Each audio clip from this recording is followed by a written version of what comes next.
Chairman PTI Imran Khan पर कातिलाना हमले की तहकीकात जारी हैं। जेआईटी की हमलावर नवीद के करीबी रिश्तेदारों से पूछगछ नवीद के माजी से मुतालिक मालूमात ली गई।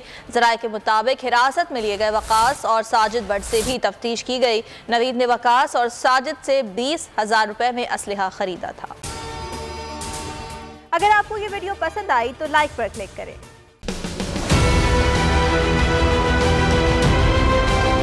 मैं आज बोल्ड टीवी वाले शोएब शेख को, उन्होंने उसकी जिंदगी को खतरा हो गया।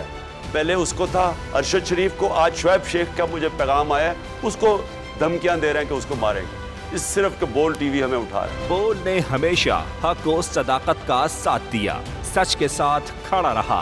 हम हैं मिसाल अब्र, मगर इस हवा से हम डर कर सिमट ही जाएंगे, ऐसे भी हमने। बड़ी मुश्किलात, बड़े बड़े चैलेंजेस, सिर्फ बोल खड़ा रहा, बोल डटा रहा।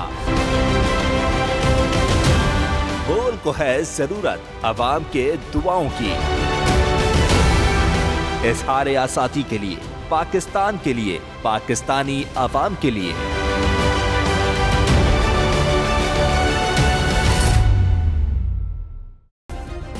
सब्सक्राइब करें और बेल दबाएं ताकि कोई खबर रह न जाए।